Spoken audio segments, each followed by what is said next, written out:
Happy leap year and welcome back to Sauron Takes On. So, where to begin talking about Knuckles Chaotix? By bringing up that this is simply a Sonic game with odd gimmicks. Don't believe me? Check out Sonic Crackers. Oh yes, this isn't a brand deal with Keebler or anything. Sonic Crackers is a prototype build of Knuckles Chaotix, but it features Sonic and Tails. This is basically a build in which Sonic and Tails, instead of, following each other, are tethered together, bound by a chain. Oh, lovely. This is also some prototype levels from Knuckles Chaotix, meaning that Sonic Crackers eventually became what is known as Knuckles Chaotix at the end of the day. It is a shame, though, because while I don't think they need to necessarily release Sonic Crackers, I do think they should release Knuckles Chaotix. Yeah. This game is a 32X exclusive. Unlike every other Sonic game released, including Sonic CD and all the Game Gear games, this is the only game from this era to never be re-released. The only way to officially have this game is to buy the expensive original cartridge, the 32X that works, all the chords, and a working Sega Genesis. Good luck. The only real thing I knew about this game around the time of release is I saw a badass red Metal Sonic in the promotional material. So let's do this. Let's take on Metal Sonic! Round 2! So, man, I've read the manual plot and, what a weird story. So the Master Emerald forms a rock, some kind of weird island, that Knuckles thinks is a part of some lost civilization. There are powerful rings here, the not Chaos Emeralds of the story, and naturally Dr. Eggman is after them, even capturing some poor chameleon. This is Espio, and Knuckles saves him while Dr. Eggman takes off via Metal Sonic to the rescue. This is the weirdest T-pose for dominance I've ever seen. Anyway, Knuckles and his new friend somehow run into the other guys like Vector and Charmy, who are here for no real reasons. Like, there are reasons given, but they're weird. Espio is a researcher of ancient civilization and is jealous of Knuckles? Okay. Mighty the Armadillo from Sega Sonic the Hedgehog, a game I covered a month ago, is here just because he loves exploration. Alright. Vector the Crocodile is religious and believes in God, while also being kind and friend-seeking. I didn't realize he was listening to Christian rock in those headphones. Charmy is the fastest insect alive, breaking the sound barrier, while he also doesn't like being denied? Mature but moody? He's on the island for flowers. Yeah, why not? Bomb and Heavy were Eggman's mechanics, but for some reason betrayed him? Or not. They could just be slowing down the Chaotix team, realistically. Anyway, as the team hunt down Eggman and take out his machines, which are powered by these big rings, eventually they are attacked by Metal Sonic. After taking him down and killing the stupid-ass level select screen, Metal is powered up to become Metal Sonic Kai. Dang, this thing is badass. They defeat Metal Sonic Kai and manage to save the day. Though if you beat the game without the Chaos Rings, he comes back and kills a city somewhere? I didn't get this ending, so enjoy the still image of it that I found online. Regardless, the day is saved, but is the story good? No! What the hell is this mess? Vector is here because he felt the island showing up was some type of act of God. Like, really? That's his reasoning? Charmy is here for flowers, which I get, he is a bee, but what's up with all this crap about him breaking the sound barrier only to have him here for flowers? Look, the writing is all over the place. They're using power rings, which does make a bit of sense with Sonic lore, so the overall arcing plot kinda works. The reasons for the characters are simple, which works, but they're so left field and bizarre. I think the plot doesn't really work overall. There's too much here that was just kind of thrown in there for the heck of it. And that's not good. That all being said, the game sure looks cool, doesn't it? Espio looks great with his multicolor crouch for idle animation. Everyone else looks cool too. Well, Mighty just looks like Sonic, but everyone else looks pretty unique, which is awesome. Honestly, the graphics are pretty impressive here. Given, a lot of levels can look a bit like color vomit when you are kind of looking at still images, but in motion, I did get used to it, so I don't think it's too bad. The boss fights look great too, a 3D style that works really well with the 2D sprites, making this some of the best 32-bit boss battles around. Hell, the final form for Metal Sonic here was the only thing I ever saw about this game, and it was so badass. I actually wanted to play this game just because of that. Also, the first phase of Metal Sonic fight is just him merging with the level select screen.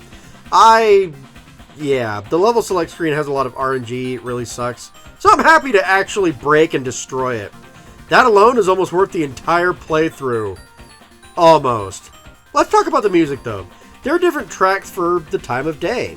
Oh yes, there are times of day in this game. They can alter pathways, but I didn't really notice the mechanics much outside of the overworld. As for the rest of the music, it's pretty damn good. Door into Summer has bouncy beat that reminds me of a beach. Doesn't play at a beach, but it has that vibe. I suppose the intro level is an island, so I guess it does work. Good tune regardless. Electronica is a good tune too. It plays in Techno Tower. Speed Slider works for the fast-paced carnival setting, but I wouldn't recommend the track outside of that. Evening Star playing for one of the day settings in the hub is really good. Seascape works well, and it has a seaside boat setting. It's relaxed and would be good in a Sonic lo-fi video if I'm going to be really honest. Yeah, I like lo-fi. What? What? No, I'm just kidding. I don't think anybody would be offended if I said that. Oh well. Actually, a couple of tracks work here for lo-fi if I'm going to be really honest. Midnight Greenhouse, for the level that works with the day-night mechanic, works really well and is a great track in general. Easily my favorite. New Moon isn't a bad track by any means either. Combination is fun and tacky touch? I'm not sure. Works with the frantic gameplay. Soda Pop is fun, but I don't recall where the hell it even played in the game. Last track I'll touch upon is Oriental Legend, which plays while fighting Metal Sonic Kai. A decent song for a final battle boss fight, but it could have been better. Overall though, this game actually looks pretty good, and the music is actually really good too. Shame not a lot of people have actually heard this OST. So let's talk about some good things about the gameplay before I get to the elephant in the room. All the characters do feel somewhat different. Some of them spin dash, while Espio has this weird Crash Bandicoot-like spin. Vector is slightly bigger and has an air dash, while Knuckles glides and climbs. Mighty is just Sonic the Hedgehog with a different skin, and Charmy is absolutely broken. Bomb explodes when hit, which can, damage you, and Heavy is just slow but indestructible. They're the joke characters and not really supposed to be good. Heavy's better though. Bomb actually harms you and himself when he's hit, so he isn't good in any way, shape, or form. At least Heavy can be useful because he's, again, indestructible. Meanwhile, as I said before, Charmy's broken. He has an air dash, and he can just fly. Charmy is the best for a first playthrough in my opinion. No matter how different the characters are, they're all bolted down by the stupid gimmick this game comes with. No matter what, you play as one character, which I pick Charmy mostly. This is the character you control, and you have a partner character chained to you like an iron ball. The other character doesn't directly follow your commands like Tails from Sonic 2. They kind of follow your lead, but for the most part you have to pull them. There are things to do with this though. You can summon them for 10 rings, you can get them to stop dead and use them to take off super fast. The issue is that in Sonic games, the faster you go, the less precision you end up having. And while this game allows you to get high speeds very quickly, you lack even more control. You aren't just dealing with one character, you're dealing with two of them. And if one isn't completely under your control, making things difficult, imagine having two characters to deal with when you're zipping around and zooming all over the place. But it's not completely unplayable either. Yeah, after my first playthrough, I played a bit to try out the other characters briefly, and I felt like I had improved and understand the gameplay and physics a lot better.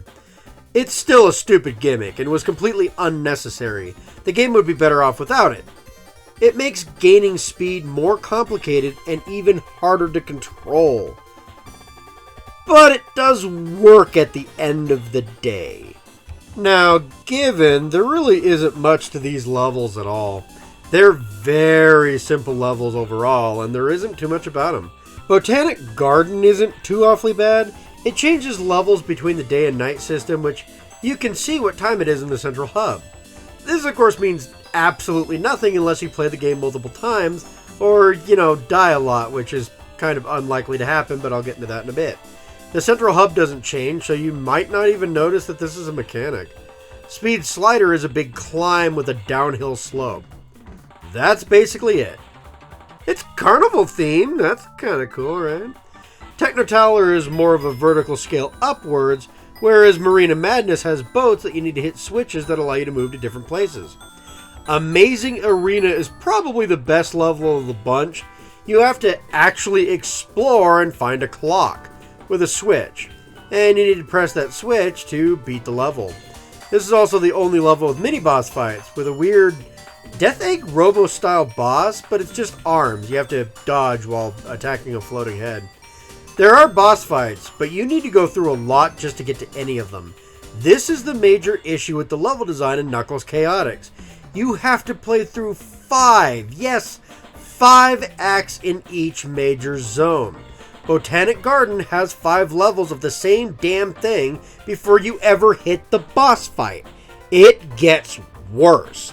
You don't get to pick the levels you play, or even play them in a specific order. No, you have to hit a roulette wheel to pick at random. This sucks. You basically could blow past a level and get to the boss fight, or you might not even see one single boss fight until you're near the end of your entire playthrough, like I had to here. The boss fights aren't bad, thankfully. They certainly look cool. In Botanic Garden, the boss has you grappled to a claw, and you swing your partner at Eggman. Speed Slider has a merry-go-round boss fight that feels like it inspired a Cuphead boss. You jump around and attack while jumping on top of the platforms to avoid the bottoms. Amazing Arena summons enemies to fight, which is probably the only time you'll actually see the enemies, since they're more rare in the actual levels. Yes, these levels don't have a whole lot of enemies to fight.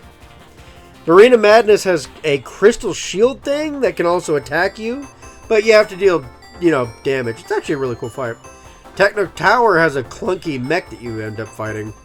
The final boss fight has you facing Metal Sonic in that damn roulette wheel level selector. You have to hit the wheel and roll the X option as the other numbered options summon attacks. Afterwards, Metal Sonic becomes Metal Sonic Kai, a huge robot that looks amazing, and you basically destroy his arms. After his arms are gone, you avoid his laser. He shoots a massive laser at you, which is super easy to dodge. In fact, all these bosses are pretty easy due to the way rings work. You don't have lives in this game. You can die, sure, but you have to get negative 99 rings. Yes, the only thing killing you is death.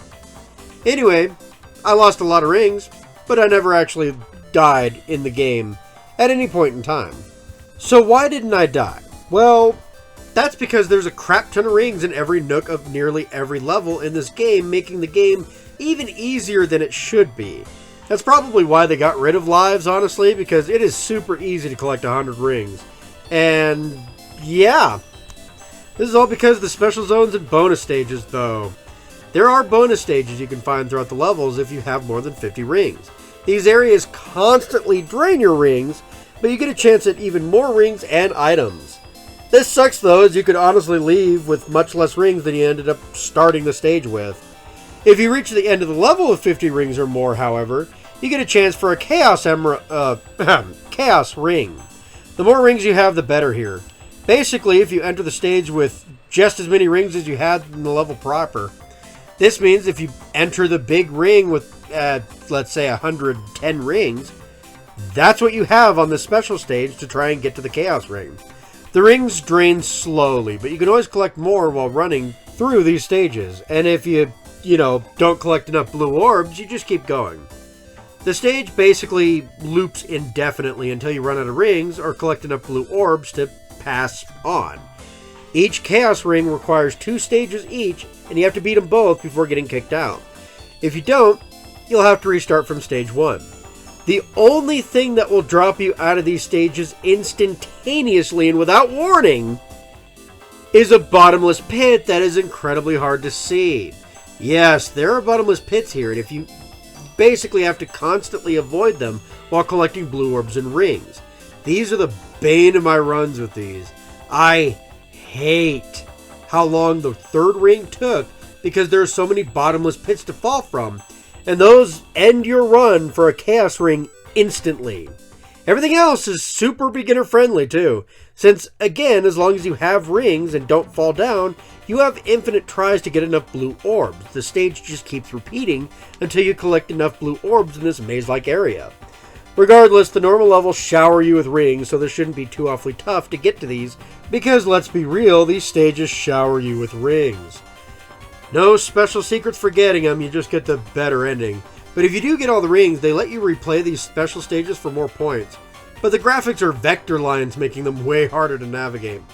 There aren't very many power-ups to find in the stages either.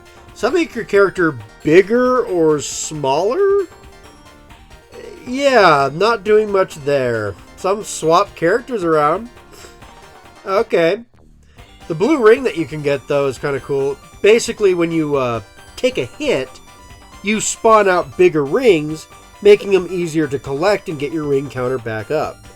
Although taking a hit is sometimes rare, it does actually happen. Overall, Knuckles Chaotix is super flawed. It's both fun and frustrating at the same time. The story is just kind of dumb, while the presentation is pretty damn good. The gameplay is workable and has good aspects, but overall gimmick of being chained to another player character is needless and complicated. The levels are mostly bland and uninspired, but some are fun, and the boss fights are all pretty damn good overall. The secrets are interesting and fun, but they don't really do much of anything for you, including the power-ups and the chaos rings, which are somewhat difficult to get. Probably the most challenge you'll get from the game. I really didn't enjoy my time here, but I enjoyed parts of the game, if that makes sense. As such, Knuckles' first and only outing as a main playable character is a bit of a letdown. That still isn't an excuse as to why this game isn't playable on modern markets. While Sonic Blast for the Game Gear is, though? Come on. That's just unexcusable. The game is meh from me. Mediocre most of the time. It ranges from kinda cool to overly complicated mess. A solid 5 out of 10. And it's a shame too, because honestly, Knuckles is a great character and he would be fine in his own video games. Just not this video game. Still, cool timepiece to look into. That's all the time I have for this review, guys. I'm sorry if this is a bit shorter side, but there really wasn't much to this game. If you liked the video, please like, subscribe, comment. Until next time, my minions, take care. Oh, and like I said, happy leap year.